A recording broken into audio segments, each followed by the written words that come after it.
Good morning and welcome to Wellspring. Good morning to all here on Zoom and in person. My name is Edward Burlbaugh. I'm part of your Sunday service team for July 9th, 2023. First, we have a few announcements. Early Birds meets Sunday mornings at 9:30 via Zoom. A link is in the weekly email and on the website. We are starting next week a new book by Gerald Jampolsky. But there's always lots of conversation and discussion that's relevant to the topic and relevant to our own spiritual path. Anyway, our upcoming speakers for July, we have today Reverend Sandhi Scott. Next week is Reverend Kamatara. I'll be speaking on the 21st, and on the 30th, we have a spiritual video. This week, the Board of Trustees is meeting. We meet via Zoom on Wednesday, the 12th of July, and anyone in the congregation who chooses to join us, you're welcome to, and give me a call or text me or something, and I can make sure you have the Zoom coordinates, as they might say. It's the same as we've been using now for the board meeting for 3 years or something. So if you've been on before, you probably have those stored in your little drop-down menu.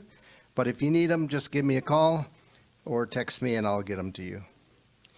Our Thursday evening group is meeting every Thursday at 7 p.m. We've started a series by Greg Braden. It's called Missing Links. And we listened to the first two. There were 30-minute segments. We listened to the first two segments last week, and everyone who attended said they were glad that they had. So that's fantastic. Our July outing is an afternoon at the Black Box Theater. This is for a play which is about Queen Victoria and her seclusion to the Highlands when she mourns the death of her beloved Albert. There's a sign-up sheet in the social hall. And we'll try to get tickets and so forth. Judy's in charge of that. And if you didn't get on the sign-up sheet and you just want to show up, next Sunday we'll be announcing it again, and you can pop on in with the group. And chances are there will be some place to go to dinner afterwards. So that should be an enjoyable afternoon in the midst of this summer. And lastly, our prayer team remains ready to serve and support you. You may submit a request via our webpage or fill out a sheet in the back there and give it to me, and I'll make sure our prayer team gets it. We meet on Tuesday afternoons on Zoom at 4:15 to pray with you. And you may consider sitting in your quiet space during that time because we know that the energy of prayer knows no limits. So now for our affirmation.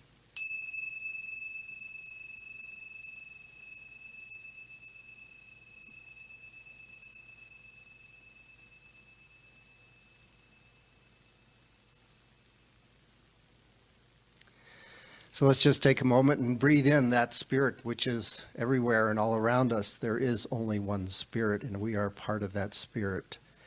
This oneness holds us within its bosom, its arms, lives and breathes through us and as us, and supports us in every way. We know that right here, right now, today, that spirit is within this sanctuary.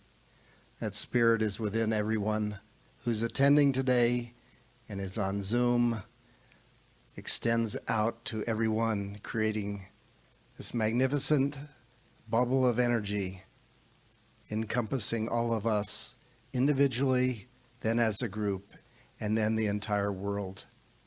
We know that spirit will be demonstrating itself through our musicians and through our speakers today. We just know that all is well in the kingdom, and so it is. So now please stand if you're able for our song of joy. So I assume many of you already know this song, but chime in. The microphone is all yours.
Thank you. Thank you. Let us read together our vision, mission, and affirmation.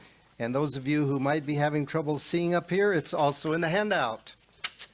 So our vision, to elevate spiritual consciousness in our world. Our mission, to support individual spiritual quests through celebration, study, loving fellowship, and service. And our affirmation. As we celebrate independence this month, I affirm that I am free from all bondage imposed by my limited thinking. I now know that I am infused with unlimited possibility and that the divine supports me in all that I attempt, and so it is. Oh, thank you. And now we have our guest musician, Teresa Tuduri. Yeah, thank you. Thank you. It's such a pleasure to be with you again, and it's such a pleasure to be with you again, and the joy to see this community, people coming out of the COVID caves. And how great. I didn't know Sandhi was going to be preaching, his old friend Sandhi Scott. So I'm thrilled. Speak louder, you're saying? Everything about this sermon, this service so far has been interesting. It's like there are seven planets in retrograde right now. You know that? Yeah, so I wouldn't leave the sanctuary if I were you. Can you stay where you are? Pass. Okay. So this first song is acknowledging Independence Day, our country, which is going off the rails. But I wrote this about how I believe our vision was essentially in the beginning, and how I hope it will unfold again. And then the next song will be for Sandhi. After her, she'll recognize it, I think.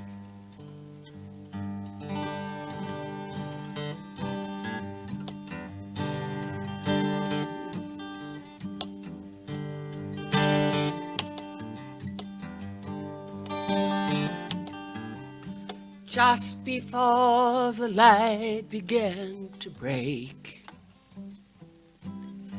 and I was not yet fully awake, I thought I heard a mighty choir sing, "Let freedom ring,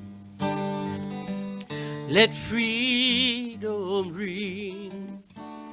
Listening to the first chirping of the birds, it seemed I too knew all the words. So I joined my little voice up to sing, "Let freedom ring, let freedom ring." We're a nation of immigrants of every shade and hue,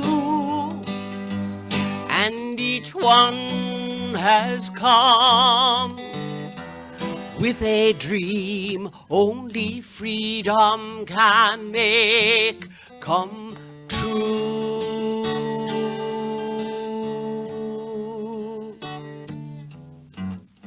The arc of the moral universe is long,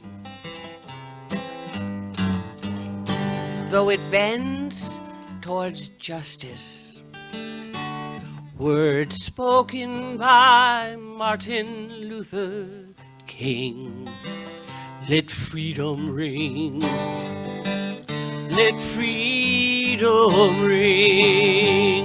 We're a nation of immigrants of every shade and hue, and each one has come with a dream only freedom can make come come true.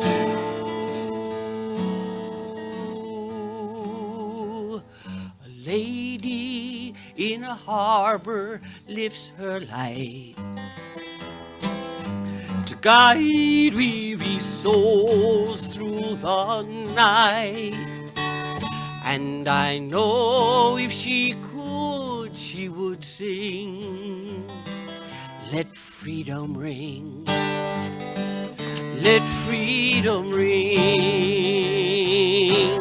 A lady in a harbor lifts her light to guide weary souls through the night. And I know if she could, she would sing, let freedom ring, let freedom ring, let freedom ring, let freedom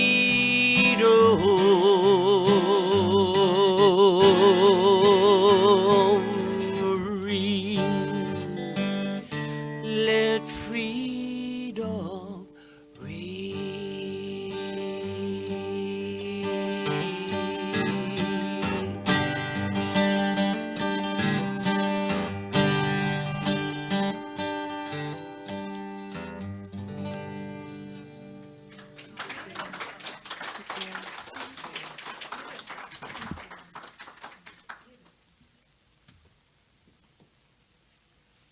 Did you write that?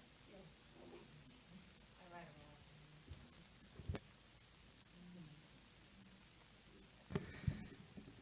Well, thank you, Teresa. Yeah. So today's reading,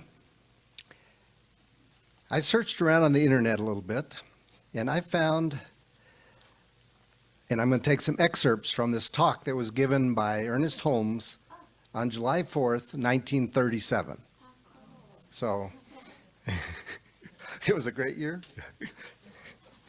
Well, it's almost 4 pages long in large print, but I'm not going to read the whole thing.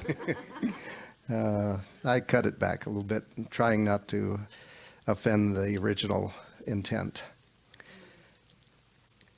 It says, the spiritual meaning of freedom.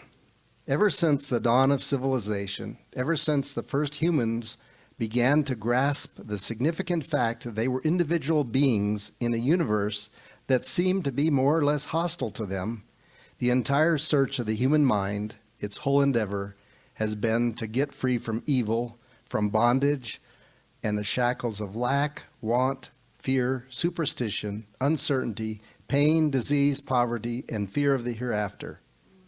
And because of this, human systems exist. Organized philosophies spring up, sciences develop, educational systems are conducted, collective security is sought after, and religions are formulated to allay the fear of humankind relative to the soul. Remember, this is 1937. The great demand in the world today is for a sense of security, freedom, and liberty. We must be very certain that we do not swap one image of bondage for another. For example, the Pilgrim Fathers who came to the shores of New England came to worship God in their own way. But the moment they got here, everybody in the colony worshiped God in the way that the strong-minded members of that colony decided was the way to worship God.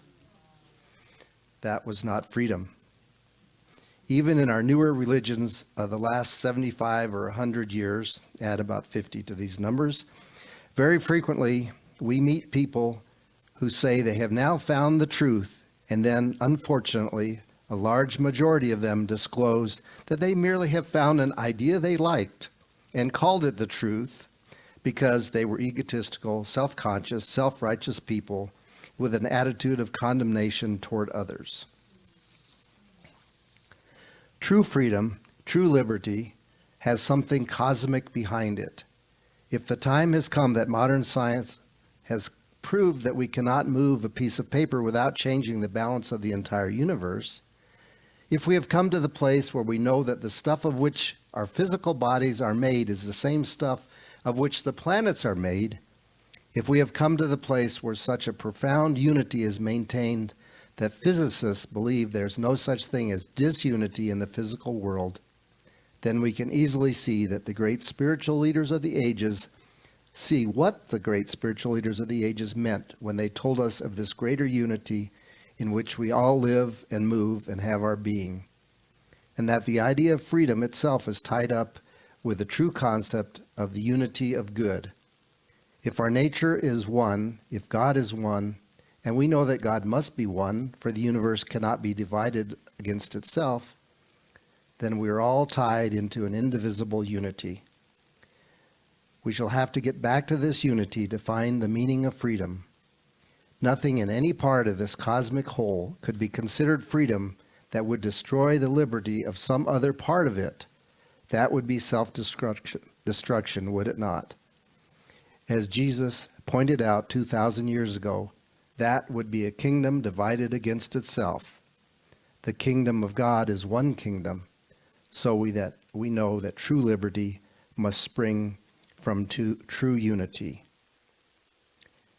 We are bound into a supreme unity. We are tied into an immutable law of irrevocable cause and effect. That is unity moving into action. Consequently, we are one even while we are many, and since each one of us is a part of the whole, if we seek to destroy each other, we only ultimately hurt ourselves. That is the great lesson of life. And so it is. Yes. Well, now it is time to introduce our speaker for this week, Reverend Sandhi Scott. It was always a joy to have her here. And I think somebody was working at it when they knew you were speaking so they could have Teresa. No kidding. Yeah. And sing you. into- So, all right, here we are, Sandhi. Thank you, Edward. That was a powerful reading. I love Ernest Holmes. Our church used to go to a Sillamar and we'd make buttons to give out every year. And one was Friends of Ernie. And this ministerial student came in, I don't like your disrespect. It's like, okay. Anyway, hi everybody. Namaste. The light in me greets the light in you. I'm thrilled to be here. I love Wellspring. I always have, but now I experience it. And it has made a profound difference in my life since I've been able to be a guest speaker. So I thank each and every one of you. And I'm in awe of anyone here this morning through the heat, through the general energy of 7 planets in retrograde. And thank you for this song. And when you sang freedom, I'm talking about Om today, and it sounded like an Om when you held it. So everything just meshes. And Edward and Teresa and I and Barry, it's a great team, and the volunteers and Sharon, everybody that shows up. It wasn't easy, I know, for especially one friend of mine. She had overcome tremendous amount of pain and challenges, and she's here with my dog. It's her dog, but anyway, these two women in the front, I don't want to know what my life would be without them. I think all of us know the value of a true friend. And they are true friends. I'm getting God bumps thinking about them. So anyway, I'm Sandhi Monkey Scott, and I'm here to offer some pearls of wisdom that I have found, focusing on physical dependence and spiritual independence. With that one dependency, I'm independent of other dependencies. So, and it's so simple, but not so easy for me, because I've been in this teaching since 1977. You'd think I'd be more advanced. I should be walking on water, but no, I'm human. And I thank you again, Teresa. When I was burnt out and I moved out of West Hollywood and away from AIDS into Venice Beach, because I wasn't the most insane person in the neighborhood, that was reassuring. It's a wild place. But I remember laughing for the first time when you sang one of your amazing songs. And I thought, what is that noise? I hadn't laughed for so long. Have you ever had that? And you laugh and you went, oh, something popped. And you're a ministry of music and so talented. That song was exquisite. Okay, so we're all here together to maybe consider what I'm saying, maybe interpret a different way, your own way. The most important person in the room is in your chair. And I pray only to offer something that will lift you and maybe give you some ideas about living that have worked for me. You know, I haven't mastered any of them, but I love talking about them. So I want to honor my stepmother today, Nanu Antoinette Villazarbe Willock. She was my father's wife for 55 years, after my mother for 27 years. He was a marrying guy. And I thank her for accepting me. I was living in Haight-Ashbury, and my stepbrother was too, and our parents got together, and they were conservative, so you can imagine. I mean, I wasn't gauze and flowers in Haight-Ashbury. I was activist, Black Panthers. I was one of the founders of Peace and Freedom Party, and I knew the Panthers, and I was Eldridge Cleaver's friend till the end. I want you to know he transformed. He became a soft, gentle, mystic man, and he had great regret. And he came to a religious science convention as a speaker. I got to have dinner and breakfast, but we didn't sleep together. Oh, well, anyway, he was a wonderful man. We can change, can't we? We can develop and change and rise up out of the muck and the mud of reaction and hatred and, you know, the New Thought philosophy. I love it. I'm a student and teacher of spiritual philosophies for affirmative living. And I love the New Thought movement more than any other because it includes all of the philosophies I love so much. And I've also been speaking at Unity, so my life has just taken off. And it started here. It started with Edward's call to me and the invitation. I hadn't had validation for so long. I'd been in the desert of growth. You know, growth, it's growth, but it's owl with 2 letters on either side. If you can grow gracefully, hats off. I grow ugly and slow. So anyway, it's about independence and liberation this morning. And in 1986, I was in the depth of working with death and dying, daily dying with people with AIDS. And a friend from Florida called me, you have to go see this guru. You'll either hate her or love her, but you just got to see her. And I went, you know, I'm in the hot tub. I just got home. He said, just go. And we're still friends. And he's a survivor of AIDS. And I walked in, and she got up and came to me. Gurus don't do that. And I felt so honored. And she said, oh, my God, I've heard about your work. I'm so happy you're here. And then we really clicked, and I learned so much from her. And like a lot of things, we grew different ways. But I cherished the time. Like I cherished my first 12 years with my mother, and I skipped the rest. Why would I want to torture myself with the painful when it was so glorious? So we had glorious times. She invited me to her ashram for 10 days, and they took care of me. I had never had that. It was... And she gave me my Hindu name. Her guru was Ram Dass's guru. She and Ram Dass were friends until they weren't. He criticizes her in one of her books.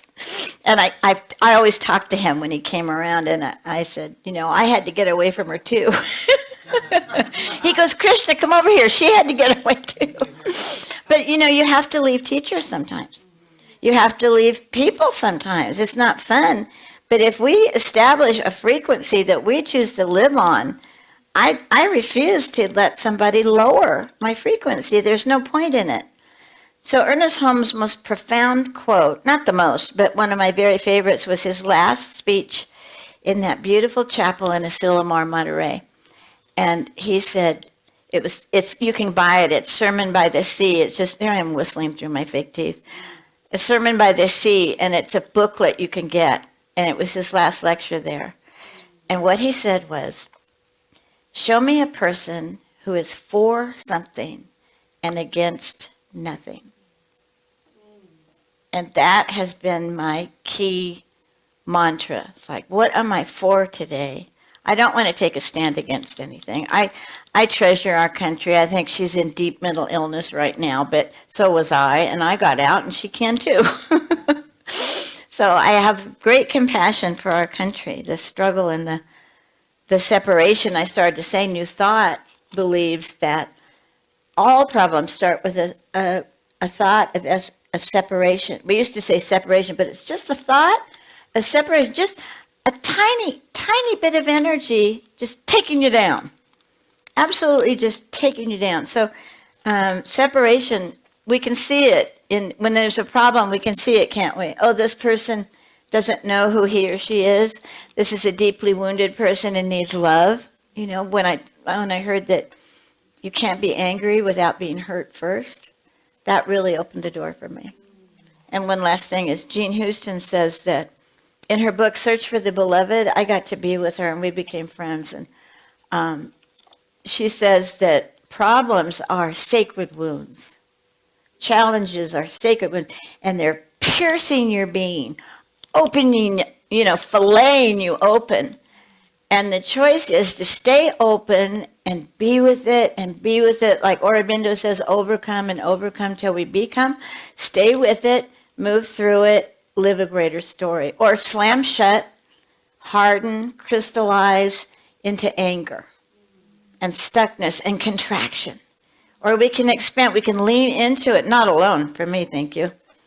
So I've been doing counseling too, and I got a dog as a spiritual mind treatment client. And I got a $50 check. I mean, thank you, Wellspring. That's all I can say is, may you sense my gratitude. Really, it has changed my life. Because I changed my thinking and said, please show me how to offer what I have. And boom. Okay. So physical dependence, of course we're physically dependent. Of course. We have to have food. We have to have water. We have to live our life on earth among people, places, things, and conditions. The trick is, when we're spiritually independent, we can move through all the physical happenings with a God zone, in the zone of God is greater than this. This is spirit. Everything I can sense, all five senses, if you touch your cheek or between your ears, everything I sense is temporary. Everything. People, places, things, rocks, earth. Maybe Earth is supposed to end. I think we've blown it, but I don't know. But endings can be scary because they remind us of death. There is no death with spirit. There is no criticism. There is no reaction. There is no judgment. We can set ourselves free in a micro moment, just like a micro moment can take us to bondage. I love the Bhagavad Gita. I've been studying it since 1979, and I love it. When I burned out from AIDS, I couldn't go to a church. I couldn't speak at a church.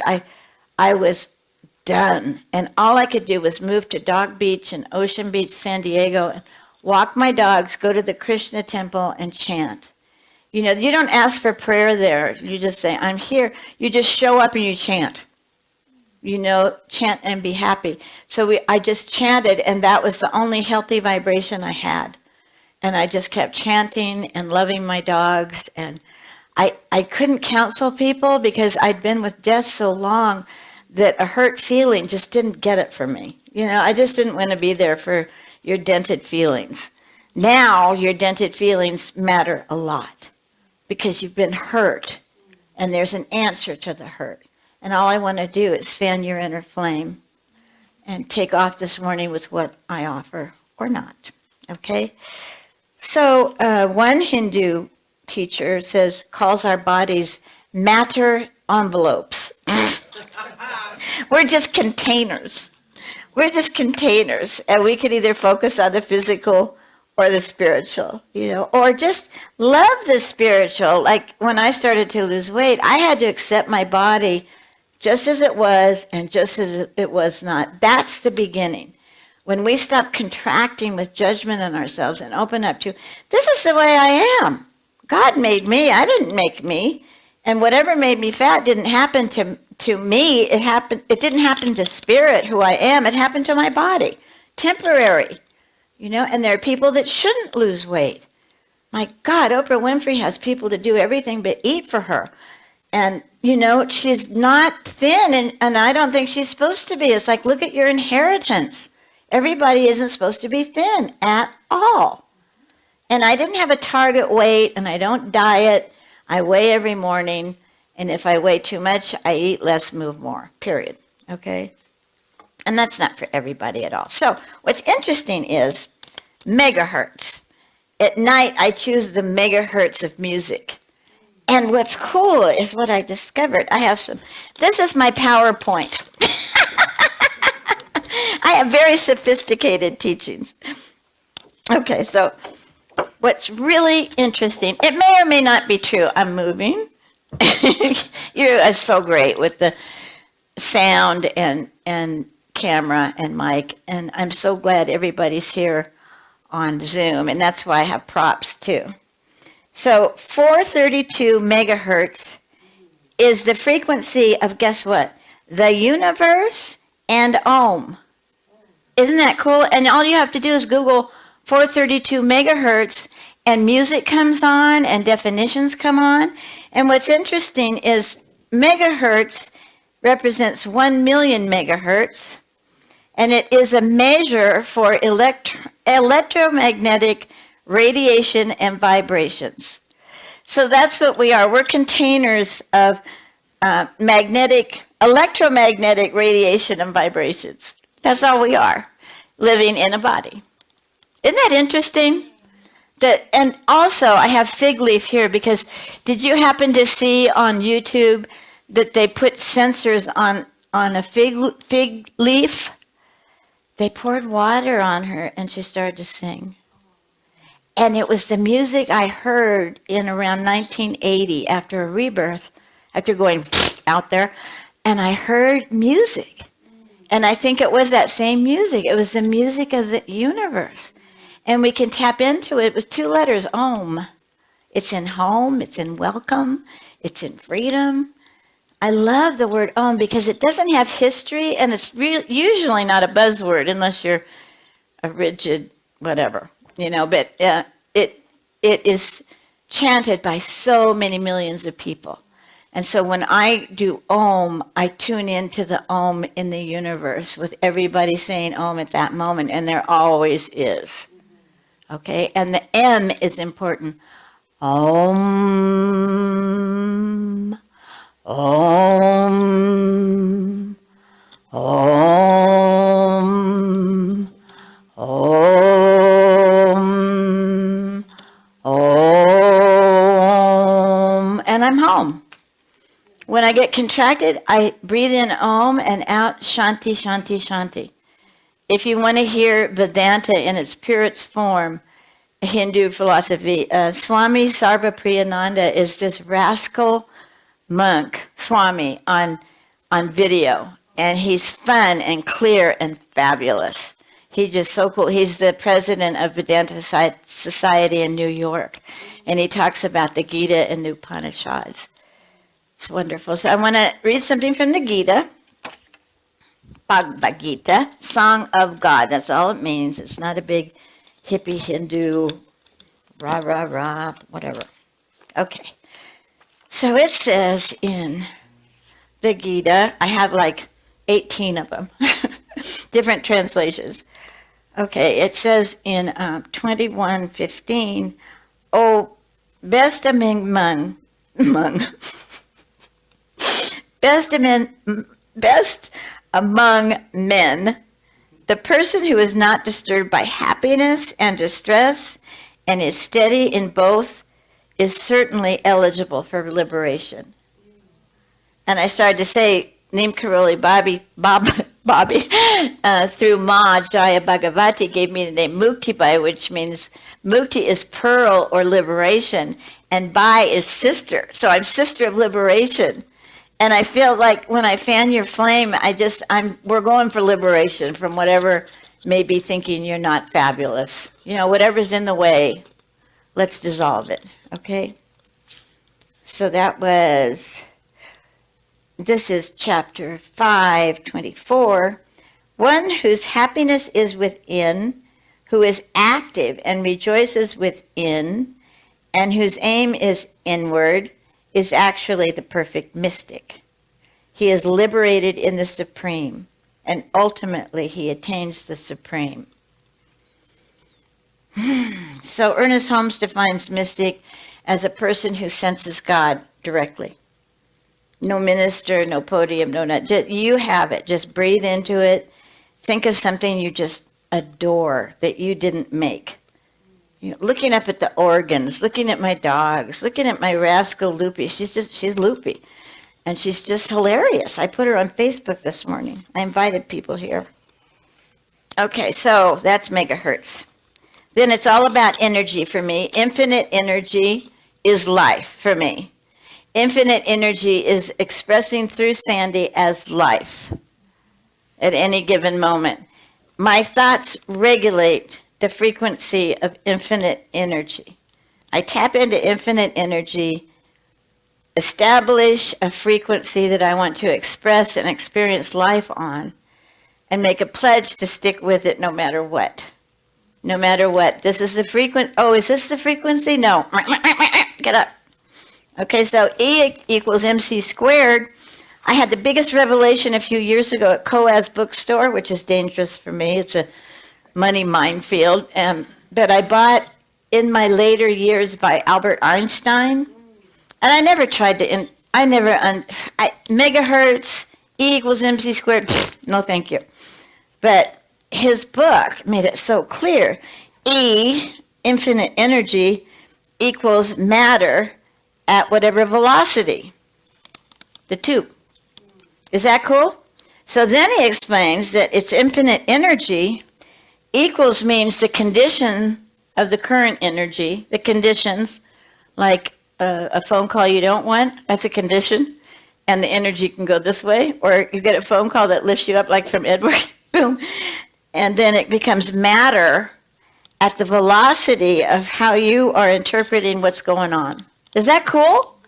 I love that. So energy is moving through us, and if we tune in to what isn't right, it's not going to go well, is it? But if we go through something even horrendous and get help and say, please hold the light while I move through this. That's all I do in counseling. I did a lifeline with a woman. It was fabulous because I do lifelines with people, and then we look at it, and then we see, are there patterns? What causes stack attacks? Like mother, someone like mother, another one. An embarrassment, a put down, a nastiness, an abandonment, a rejection. And then something happens, and I overreact, and the whole stack comes down. And I overreact way out of proportion to what's going on. Can you relate? That's when we blow it. And I'm gonna blow it again. I mean, with our rapid fire tongues, Teresa and I are in great danger constantly. we don't got no stinking filter. So I establish a transcendental zone. I used to call it the God zone. But I love Emerson, and I love transcendentalism. I love the word trans because it just means crossover, over. Crossover. Don't dig in, call people, gather evidence against someone instead of knowing the truth about someone. I still do it. Terry and I gossip sometimes, and then we seal it because we don't want to hurt anybody, but we want to talk about it, you know? And Amy, oh my God, she is an amazing artist and woman, and the courage that got her, took her to get here. And having her emotional support dog is so touching. It's just so touching that we can have emotional support with us in the form of God's perfect creature. It's just awesome. So the transcendental zone means everything that goes from me is translated in the transcendental zone to love. And everything comes to me, good, bad, ugly, whatever, is transcendental. It's transformed into love before it gets to me. So I want life to happen to me in the transcendental zone. And zone is just one with a Z. And one of my favorite quotes of Ernest Holmes is, it's on page 323 of the best edition of Science of Mind. And he says, one exclamation point, one exclamation point, one exclamation point. So that one dependency is represented. Oh God, where are my props?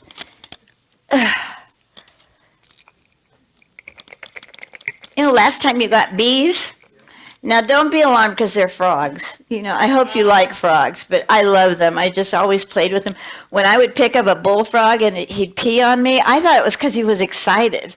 I didn't know he was voiding to get the hell away from me. I just loved them, and I loved pollywogs. I'd always have pollywogs in the spring, and they'd start their little legs, and then we'd take them back to the creek and let them go. And I called toddlers pollywogs because they had these big heads and they wiggle a lot. Dana Carvey says when he had kids, he had toddlers, and he said, it's like having a couple of drunks in the house.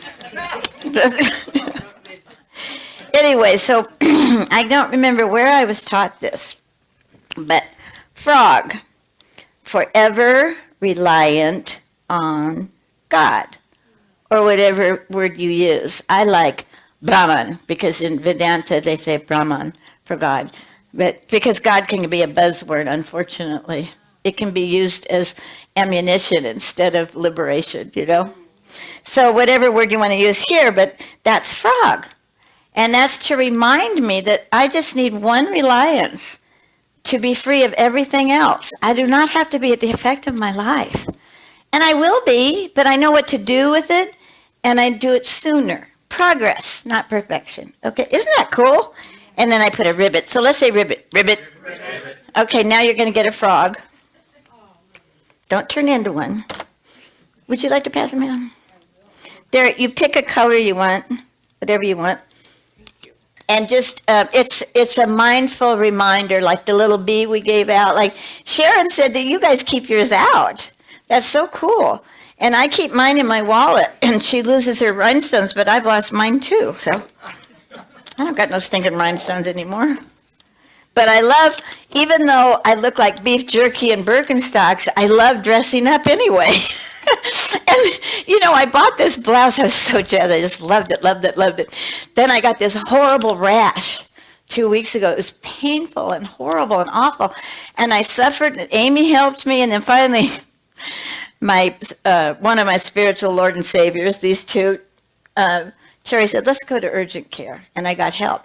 But this blouse has holes in it. In fact, I put my arm through this hole this morning. That was lovely, because I don't want to expose I don't hang crepe in public. I try not to. But anyway, I was really jazzed. And guess what? The windows are right on one of the marks from the rash. It was like, wah, wah, wah, look at this, I had a rash, instead of just a nice fluffy. Isn't it funny what we do?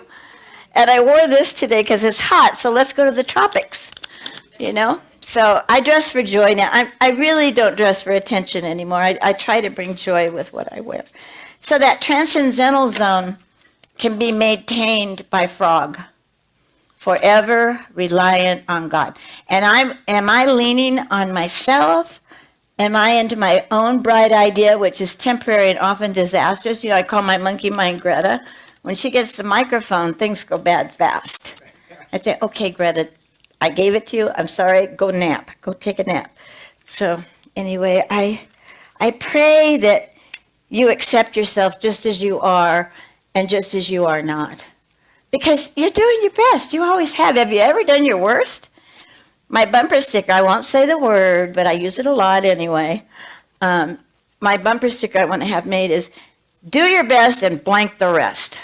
What else can you do? If you've done your best, drop it, Loretta. I was afraid to go to La Jolla AA because they were tight-ass white women. I was scared of them. And this heiress from Dole Pineapple, this gorgeous, beautiful woman said, oh, leave it lay where Jesus flying it. And I said, oh, maybe I can come to this meeting. Here was it. Okay. I'm going to close with the third step prayer. It's in a big blue book called Alcoholics Anonymous. I am in recovery. By the grace of God, I have 17 years. I drank after 23 years for 5 years and got healthy here in Las Cruces. And so thank you. I'm just so grateful. And I don't mind exposing. I have mental illness, all that stuff, but I got therapy. So there's help for all of us. And I hope we don't do it alone. I hope I hope you can call me anytime. We can do a lifeline. Oh, just briefly. A lifeline is this. You can do it yourself. You fold a piece of paper this way, and this way, and this way. And then I did it with a Marine. Imagine me with a Marine. We're good friends. It's like, what happened? Okay, so this is plus, minus, and a line. And this is my 0 age and 78. And in the middle is 39. Well, it goes 0, 19 and a half years, 39 years, 58 and a half years, 78 years. And then I put the minus experiences here and the plus experiences here. And then I can see how I moved 27 times before I got here. My shelf life was 5.7. Now I've been here 20 years. But then you get to look, you know. You put where you lived and the worst thing that happened and the best thing that happened, and then you see patterns. You know, my mother was just a real challenge, and so was I. And it didn't end when she died. She sends understudies. If I'm on a lower frequency, I'm going to have a bitch in my face. You know, I'm going to have someone invalidate me, criticize me, make me feel like crapola. You know, they're brilliant understudies. I worked for 2 of them. Didn't we? Anyway, and it was perfect because I was working through my mother's stuff. I thought I had a great job, and I was really popular and up there and at the top in both those positions. And I got well, and I had to leave. So it's okay to leave. Just don't step out into the nothingness. Step out to what you want next. Don't just go off in a huff. Okay, I'm stepping away, but what am I stepping into? Is it the solution or the problem? That's way enough for me today. I'm going to end with the 3rd step prayer. I'm so grateful to be here. Ribbit. Okay, God, I offer myself to Thee to build with me and to do with me as Thou wilt. Relieve me of the bondage of self, that I may better do Thy will. Take away my difficulties, that victory over them may bear witness to those I would help of Thy power, Thy love, Thy way of life. May I do Thy will always. So it says Thy way of life. That means whatever your transcendental zone is, live it, you know, stay with it. It gets better and better, and you're going to blow it again, you know. So service is the only legal, unaddictive way out of emotional pain for me. Because we get out of ourselves. And you've done that today. You showed up, and it makes a difference. I see your faces. You're not talking, but you are. And I just feel such a kinship with all of you. Thank you.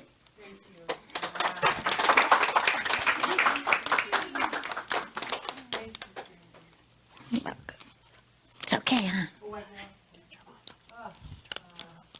Is this still on?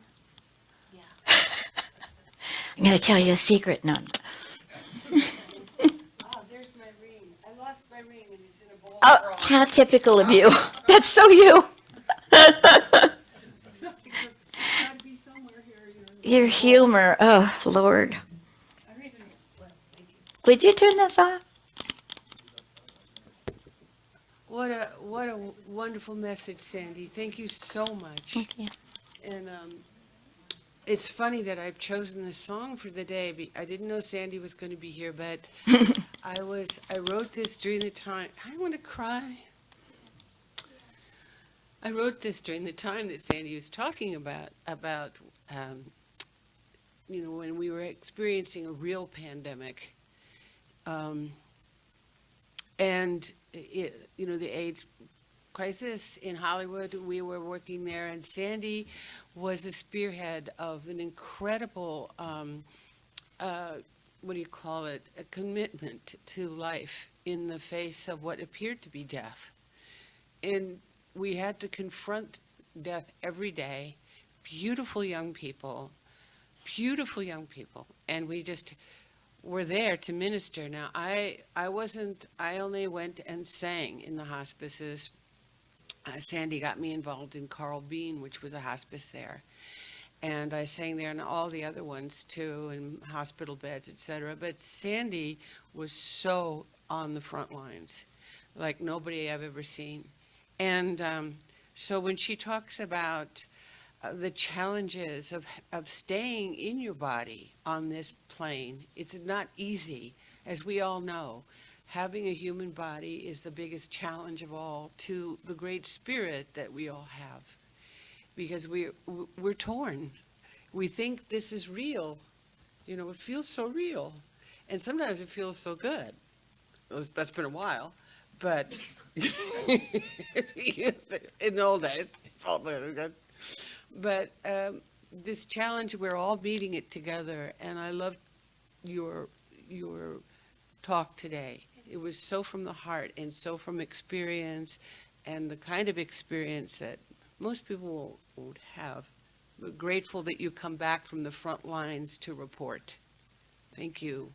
Now, I wrote this song during that time. It's weird that I saw how synchronic things got. And it's called If You Really Knew Who I Am.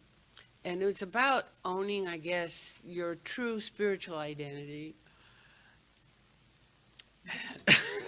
Who the hell knows? But it rhymes and you can dance to it.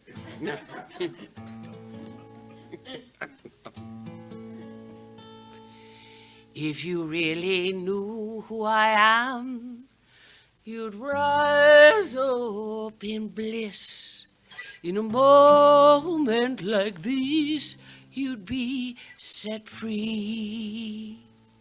If you really knew who I am, you'd get off your knees, lay your body on the breeze, and then be healed.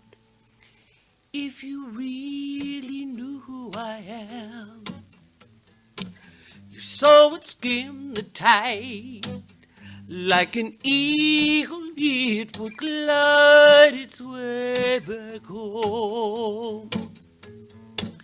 If you really knew who I am, get off your knees, lay your body on the breeze, and then be healed. And you know love as you have never known love, and you'd be free.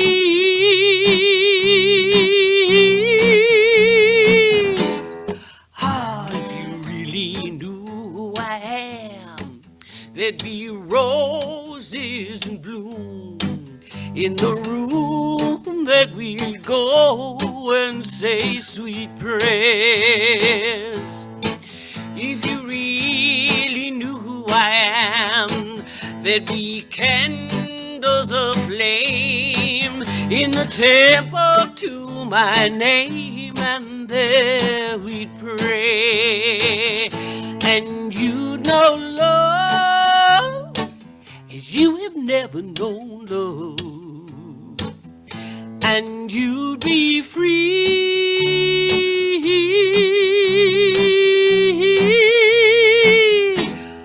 Oh, if you really knew who I am, you'd look deep into my eyes. Then you'd realize that I am you. Then you'd realize that I am you. Then you'd realize that I am. Oh, oh, oh, oh,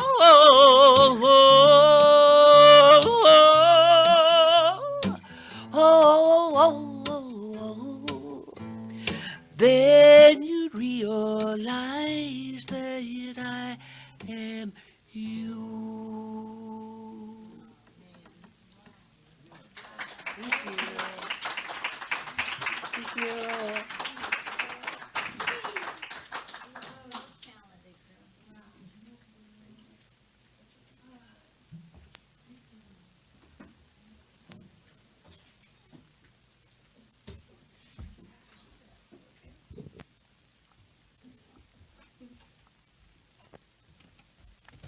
Thank you, Teresa. So which planet in retrograde is it, the one that breaks microphone stands? Okay. You know, the amazing synchronicity. You know, let's just get so that we expect amazing. Why not? You know? So something that you don't know about, for example, is this morning we were talking about, this is a Wayne Dyer book on there is a spiritual solution to every problem. And we were talking about love and hate. The prayer of St. Francis, where there is love, where there is hate, let me so love. Now it's time for our offering. And Rebecca, if you'll go ahead and bring that on up. If anybody has a last minute contribution. We are so appreciative of the donations and offerings that are made to Wellspring, and you do know that we tithe 10% from every collection that we get. But we appreciate the fact that it does provide this beautiful building, the folks who do the yard work that we pay for, and the electricity and everything. But it also is a representation that we acknowledge the free flowing and offering and abundance of spirit in our lives. So we give great thanks for that. And we just know that we see this basket overflowing with gifts, knowing that this is an acknowledgement and affirmation of the abundance of the universe. And so it is. Thank you, Rebecca. And also we want to give thanks for those who've supported this group today. We've got our tech folks in the back and those musicians and the platform assistant and Reverend Sandhi and those who, speaking of, put together the goodies next door that we'll all be sharing in just a few minutes. Those of you who are on Zoom, we appreciate your being here today. And we miss you in person. We know it's not possible for everyone to be here in person, but I know that the energy of this service today has touched everyone who's been in the room, everyone who's heard it on Zoom, and even those who watch it on our YouTube later. We just know that there is no dimensionality to energy. And so please let us stand and we'll recite our benediction and then we'll do the peace song. Spirit in the midst of us is mighty. Joy, peace, and eternal life are our true nature and flow through us into the world. And so it is.